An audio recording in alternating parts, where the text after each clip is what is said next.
नमस्कार, आप देख रहे हैं प्राइम न्यूज और मैं हूं आपके साथ आलोक शुक्ला। उत्तराखंड प्राइम में आप सबका स्वागत है। कोविड काल में सरकार ने लाखों परिवारों को निःशुल्क राशन वितरण योजना के बाद सरकार ने वात्सल्य योजना की शुरुआत की है। इसमें कोविड काल में 1 मार्च 2021 के बाद परिवार के मुखिया की मृत्यु हो जाने पर 3,000 रुपए मासिक पेंशन देने की शुरुआत की गई है। इस योजना का लाभ वही पीड़ित परिवार ले सकते हैं जिसमें परिवार के कमाऊ मुखिया की मृत्यु हो चुकी हो और उनके परिवार में सभी व्यक्ति बेरोजगार हों। तहसील प्रशासन ऐसे परिवारों को चिन्हित कर योजना को धरातल पर उतारने की कोशिश में जुटा हुआ है। इस दौरान डोईवाला एसडीएम लक्ष्मीराज चौहान ने बताया कि प्रशासन द्वारा ऐसे 54 परिवारों को चिन्हित भी कर लिया गया है और उन परिवारों से आवेदन लिए जा चुके हैं ताकि अधिक से अधिक पीड़ित परिवारों को योजना का लाभ दिया जा सके। तो सरकार ने वात्सल्य योजना की शुरुआत की है। वात्सल्य योजना को लेकर प्रशासन पूरी तरह से गंभीर है। ग्राम पंचायत स्तर पर लोगों को जागरूक भी किया जा रहा है।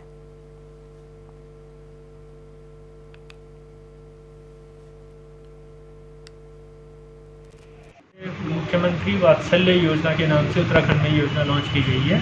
इसमें बेसिकली जो 1 मार्च 2020 से लेके और 31 मार्च 2022 के बीच कोविड के कारण या किसी अन्य बीमारी के कारण कोई अगर डेथ हो गई है, कोई कमाऊ सदस्य है परिवार का, उसकी मृत्यु अगर हो गई है तो उनके जो बच्चे होंगे 21 साल तक सरकार की तरफ से उनको एजुकेशन के लिए, उनके पालन पोषण के लिए 3,000 रुपये प्रति माह की सहायता राशि उपलब्ध कराए जाने का प्रावधान किया गया है। और वर्तमान में इस योजना के जो फॉर्म है वो जमा कराए जा रहे हैं तहसील स्तर पे। मेरा बेटा, मैं फॉर्म भरने के लिए आपको तहसील में आया हूँ। जो गवर्नमेंट की स्कीम है इसके जरिए बच्चे मिल जाए। तो मेरा सबसे बड़ा बेटा था ये और इसका हो गया इंतकाल। कमाने वाला यही था घर में, बाकी सब छोटे बच्चे, इसके 5 बच्चे छोटे छोटे हैं। तो सरकारी तरफ से योजना आई है, इसके लिए मैं तहसील में जाए फॉर्म भरने के लिए आया हूँ। और ये अगर इसमें हमारे बच्चे मिलते हैं तो मैं सरकार का भी धन्यवाद करता हूँ। आपका नाम? मेरा नाम शमशाद है। कहाँ के? तेली वाला। काशीपुर में गन्ना राज्य मंत्री यतीश्वरानंद ने गन्ना एवं विकास संस्थान में अधिकारियों के साथ बैठक की। बैठक में मंत्री जी के तल्ख तेवर दिखाई दिए और इसको देखकर अधिकारी भी दंग रह गए। गन्ना राज्य मंत्री यतीश्वरानंद ने कहा कि यहां अधिकारियों के साथ बैठक में कड़े निर्देश देते हुए किसानों को ज्यादा से ज्यादा प्रशिक्षण देने की बात की गई है। अधिकारियों को नसीहत भी दी गई कि किसी भी अधिकारी को लापरवाही करने पर बख्शा नहीं जाएगा।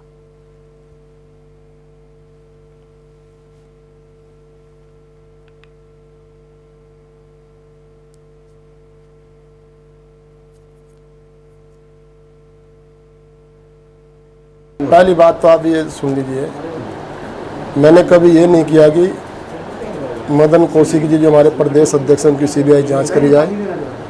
वो एक संस्था को लेकर के मुद्दा था, एक गुरुकुल महाविद्यालय ज्वालापुर। लेकिन मैंने ये भी कभी नहीं कहा कि उन्होंने ज़मीन बेची है, खुद बुद करी है। वो एक सोसाइटी को लेकर ट्रस्ट का मामला था। वो बात हमारी हो गई है, वो सारा निपटारा हो चुका है। वहीं थराली में देवाल विकासखंड सभागार में ब्लॉक प्रमुख दर्शन दानू ने देवाल विकासखंड की विभिन्न समस्याओं के समाधान के लिए विभागीय अधिकारियों के साथ बैठक की है। बैठक में लोक निर्माण विभाग, जल संस्थान, विद्युत विभाग, वन विभाग के जिम्मेदार अधिकारी और साथ ही जनप्रतिनिधि भी मौजूद रहे। बैठक में जनप्रतिनिधियों ने देवाल खेता मानमती मोटर मार्ग पर हो रहे डामरीकरण की गुणवत्ता सुधारने के साथ ही PMGSY पर बिना डंपिंग जोन के जगह जगह मलबा डालने का आरोप लगाया है। इस पर ब्लॉक प्रमुख देवाल दर्शन दानू ने PMGSY के अधिकारियों को जमकर लताड़ लगाई है। लोक निर्माण विभाग को देवाल से वाण तक डामरीकरण और बंद स्क्रबों को खुलवाने के साथ ही नालियों के निर्माण कार्य को पूरे करने के निर्देश दिए।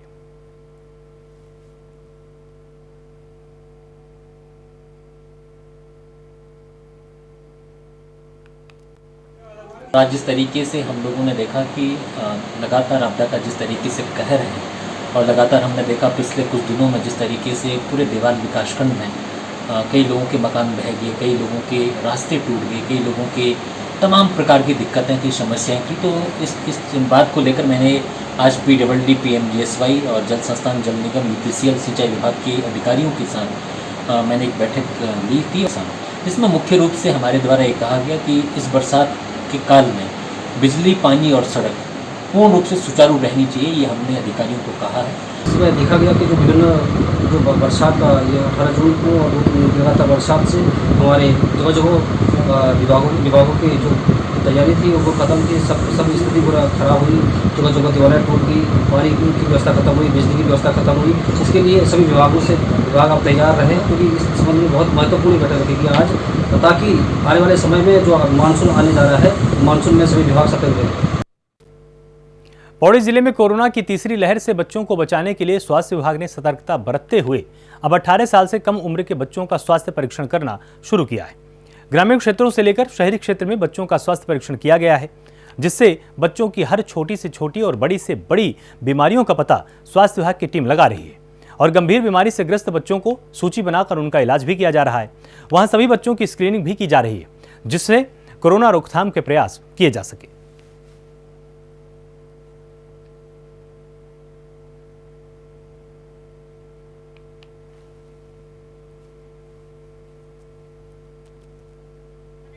कोविड-19 वैश्विक महामारी के चलते आज बच्चों के स्वास्थ्य परीक्षण के लिए हम विकासखंड खिरसू के ग्राम सभा कमेड़ा में आए हैं और इसके अंतर्गत जितनी भी ग्राम सभाएं हैं उनमें जितने भी बच्चे उपस्थित हैं, पंजीकृत हैं, उन सभी का स्वास्थ्य परीक्षण करने के लिए राष्ट्रीय बाल स्वास्थ्य कार्यक्रम के अंतर्गत आज हम यहाँ उपस्थित हुए हैं। इसी क्रम में आज हमने यहाँ 3 गाँवों को कवर किया है, जिसमें हमने लगभग अभी तक 100 से 125 बच्चों की स्क्रीनिंग करी है तथा जो बच्चे विशेष बीमारी से ग्रसित हैं उनको हमने चयनित किया है ताकि जो कोविड-19 वैश्विक महामारी है उनसे इन बच्चों को बचाया जा सके। आज दिनांक 29 जून 2021 को बाल स्वास्थ्य कार्यक्रम टीम खिरसू के द्वारा आंगनबाड़ी कोटी में 0 से 18 वर्ष के बच्चों का स्वास्थ्य परीक्षण किया गया। बच्चों को कोरोना महामारी से बचाव की जानकारी दी गई। नगर में हो रही अघोषित विद्युत कटौती के चलते प्रेस क्लब दिनेशपुर के तमाम पत्रकारों ने पावर हाउस पहुंचकर जेई का घेराव किया है। उन्होंने नगर में विद्युत व्यवस्था सुचारू रखने के लिए ज्ञापन सौंपा है। बता दें कि नगर में अघोषित बिजली कटौती हुई है, जिससे लोगों को खासी दिक्कतों का सामना करना पड़ा है।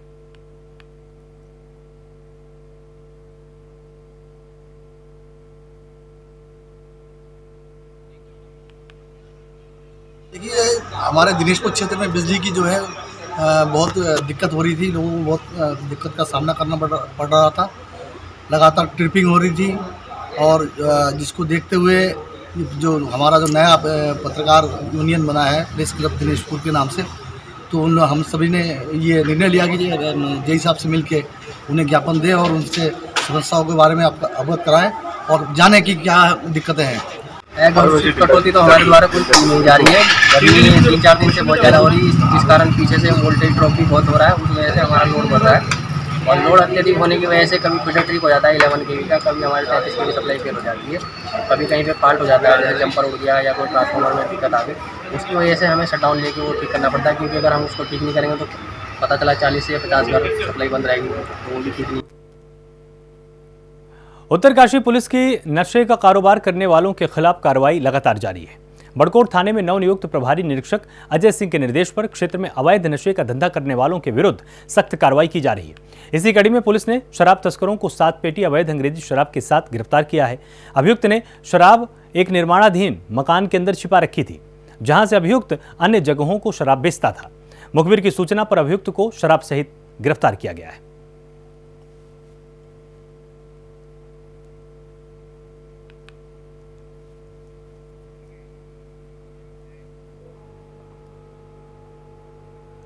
मंगलौर कोतवाली क्षेत्र के कुमराड़ा गांव में ईंट भट्टा स्वामी की गोली मारकर हत्या कर दी गई।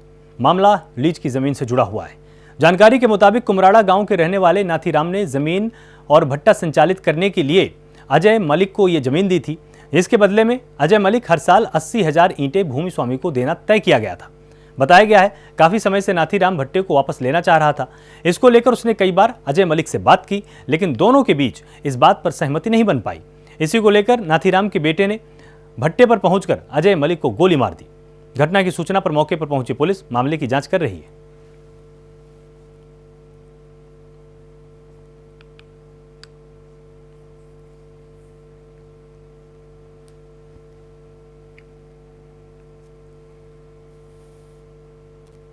ये ईंट भट्टे का एक विवाद में आज एक जो यहाँ पर जो काम कर रहे थे उसमें एक हत्या हुई है और इसमें जो भी मुलजिम है उसकी धरपकड़ की हम लोग कोशिश कर रहे हैं। जल्दी उसमें अरेस्टिंग की जाएगी। कितने लोग थे सर? इसमें 2 लोग थे। जैसा प्रकाश में आया है 2 लोग आए हैं और उन्होंने यहाँ पर आके फायर करके इनकी हत्या करी। सर क्या पुरानी रंजिश थी? इसमें पूर्व में ये भट्टा क्योंकि किराए पे लिया गया था इनके द्वारा और इनको लगातार खाली कराने का, जैसा ये बता रहे हैं कि दबाव बनाया जा रहा था, उसको लेकर शायद ये हत्या की गई है। लालकुआं में बीते दिनों रेलवे प्रशासन द्वारा नगीना कॉलोनी में पहुंचकर उनके घरों में लगाए गए भूमि खाली करने के अल्टीमेटम नोटिस चस्पाकर आज एक बार फिर से आक्रोशित हजारों लोगों ने नगीना कॉलोनी बचाओ संघर्ष समिति के बैनर तले जुलूस निकालकर तहसील कार्यालय में प्रदर्शन किया। इसमें आक्रोशित लोगों ने रेलवे प्रशासन मुर्दाबाद, स्थानीय प्रशासन मुर्दाबाद, राज्य सरकार मुर्दाबाद के नारे लगाए। धरने के बाद लोगों ने मुख्यमंत्री के नाम तहसीलदार के माध्यम से ज्ञापन भी सौंपा है।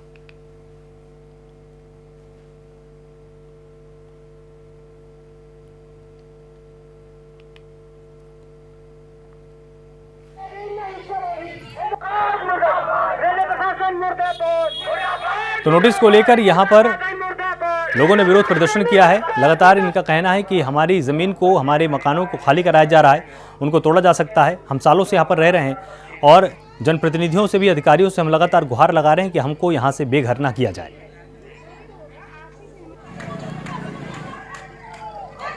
देखिए, इन्होंने पहले भी ये 2 बार ज्ञापन दिया है। वो ज्ञापन जिलाधिकारी महोदय को भेजा जा चुका है। इनको पहले भी समझाया गया था कि रेलवे वालों से बातचीत हो रही है और बातचीत करके ही समाधान निकाला जाएगा।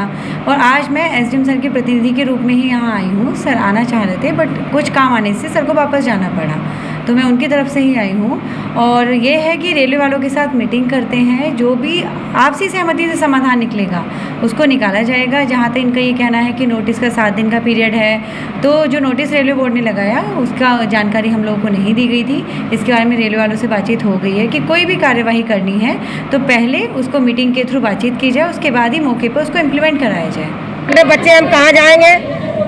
अगर हमारी झोपड़ी उजाड़ने की कोशिश कर रहे हैं तो हमें कहीं ज़मीन दे दे, और नहीं तो हमें उजाड़े नहीं हैं। रोजीना धमका के चले जाते हैं, डंडा लेके आते, कहीं इधर नापते कहीं उधर नापते।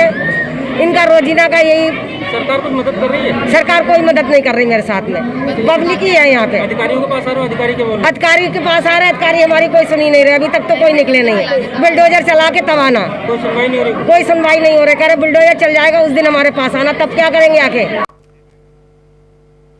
उत्तरकाशी में विधायक केदार सिंह रावत ने सामुदायिक स्वास्थ्य केंद्र चिन्याली सौड़ में ऑक्सीजन प्लांट का शिलान्यास किया। ऑक्सीजन प्लांट शिलान्यास से पहले बीजेपी कार्यकर्ताओं ने विधायक केदार रावत का गर्मजोशी के साथ स्वागत किया। विधायक केदार रावत ने कहा कि सड़क, शिक्षा और स्वास्थ्य जनता की मूलभूत जरूरत होती है, जिसके लिए मैं हमेशा प्रयासरत हूं। तो चिन्याली सौड़ में ऑक्सीजन प्लांट का शिलान्यास किया गया है। विधायक ने ऑक्सीजन प्लांट का शिलान्यास किया है।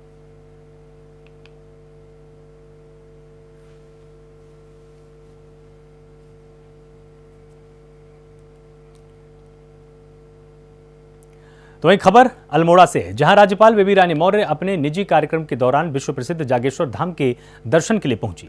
राज्यपाल के पहुंचने पर जिलाधिकारी, एसएसपी समेत मंदिर प्रबंधन समिति के पदाधिकारियों ने उनका स्वागत किया है और उन्हें स्मृति चिन्ह और शॉल उड़ाकर सम्मानित किया। इस दौरान राज्यपाल ने मंदिर में भगवान भोलेनाथ के दर्शन किए और विश्व शांति की कामना की गई। मंदिर के पदाधिकारियों से मंदिर के बारे में जानकारी भी ली गई है।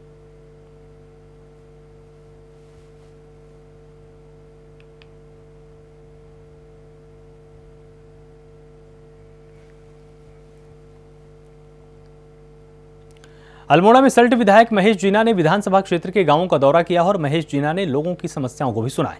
इनके निराकरण करवाने का उन्होंने आश्वासन भी दिया।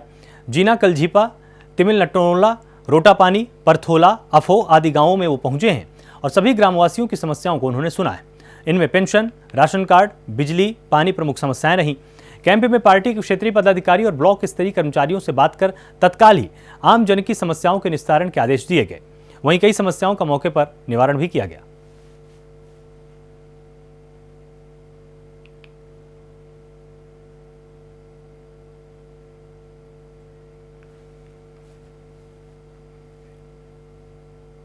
वहीं जोशीमठ में नगर पालिका के पर्यावरण मित्रों ने पर्यटन स्थली औली में सफाई अभियान चलाया।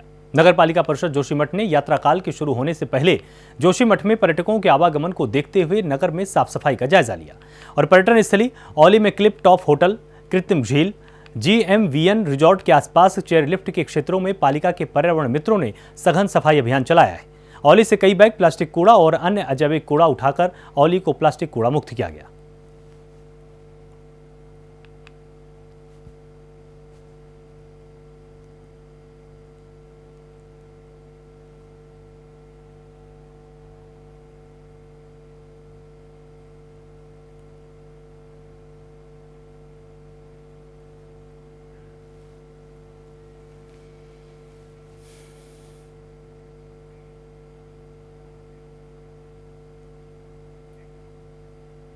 टिहरी में ऋषिकेश गंगोत्री हाईवे पर ऑल वेदर परियोजना के तहत खाड़ी में निर्मित पुल के केंद्रीय रक्षा मंत्री राजनाथ सिंह ने वर्चुअल उद्घाटन किया है।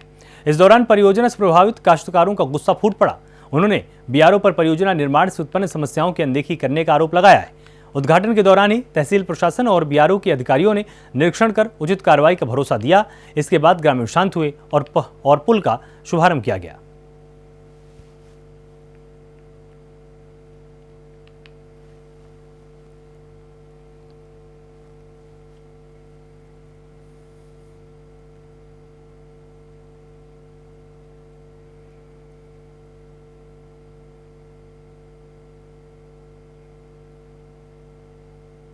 खबर रुड़की से, जहां भीड़भाड़ वाले इलाके में लोहे के 40 से 50 फीट ऊंचाई वाले पुल से मौत की छलांग लगाई जाती है।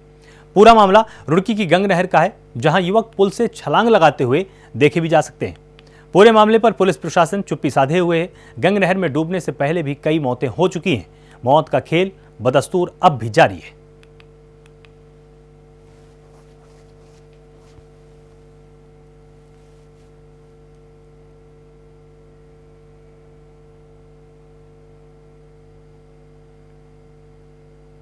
वहीं टिहरी के प्रतापनगर में नियुक्त जिला समन्वयक राहुल चौहान ने विधानसभा के सभी प्रकोष्ठों के पदाधिकारियों की अहम बैठक ली। बैठक में आगामी विधानसभा चुनाव के संदर्भ में चर्चा और सुझाव आदान प्रदान किए गए। बैठक को संबोधित करते हुए राहुल चौहान ने कहा कि सत्ताधारी बीजेपी पूर्ण रूप से निराशाजनक और विफल रही है। इनकी जन विरोधी नीतियों को जनता को समझाने की जरूरत है, तभी जाकर जनता कांग्रेस को 2022 में अपना भरोसा दे सकेगी। साथ ही उन्होंने पूर्व विधायक विक्रम सिंह नेगी द्वारा कोरोना महामारी में जनता की सेवा और विकास कार्यों की तारीफ भी की। बैठक में कई अन्य दलों के कार्यकर्ताओं ने कांग्रेस पर भरोसा जताते हुए सदस्यता ली।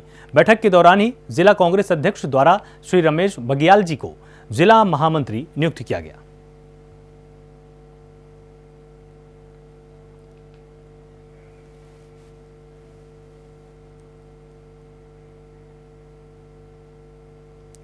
पौड़ी में कुंभ मेले के दौरान कोरोना टेस्टिंग के नाम पर हुए महा घोटाले के विरोध में कांग्रेस ने प्रदर्शन किया है। जिला मुख्यालय पौड़ी में विरोध प्रदर्शन के साथ बीजेपी सरकार का पुतला दहन किया गया और घोटाले की उच्च स्तरीय जांच की मांग की गई है। तो कुंभ में फर्जी कोरोना जांच का मामला सामने आया। प्रदेश में कांग्रेसियों का गुस्सा फूटा है।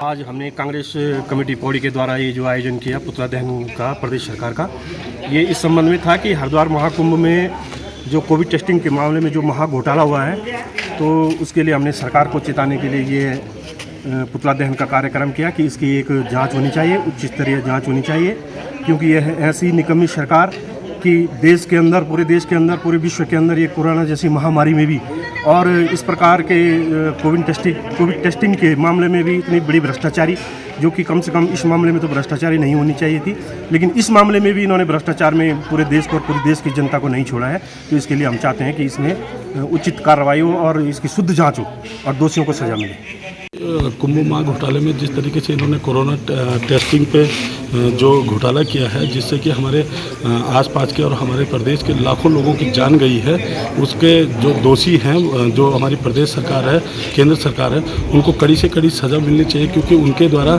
यहाँ के लोगों के साथ एक अत्याचार किया गया है और यहाँ के लोगों को बेवकूफ़ बनाया गया है और फर्जी टेस्टिंग करके उन लोगों को मौत के मुँह पे धकेला है।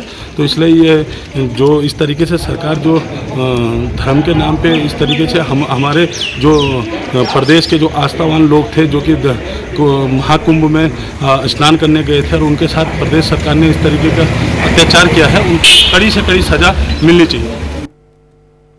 चमोली में पूर्व कैबिनेट मंत्री राजेंद्र भंडारी ने हल्दा पानी के निचले क्षेत्र में हो रहे भूस्खलन के संबंध में जिलाधिकारी को ज्ञापन सौंपा है और जल्द से जल्द कार्रवाई की मांग की है। ज्ञापन में कहा कि हल्दा पानी गोपेश्वर में भारी बारिश से भू धंसाव हुआ था। जल्द ही भू धंसाव का ट्रीटमेंट कार्य नहीं किया गया तो हल्दा पानी क्षेत्र को बहुत नुकसान होगा। पूर्व कैबिनेट मंत्री राजेंद्र भंडारी ने यह भी कहा कि समस्या का निराकरण नहीं किया गया तो 3 दिन के बाद स्थानीय लोगों के साथ आपदा स्थल पर धरना देने को मजबूर होंगे।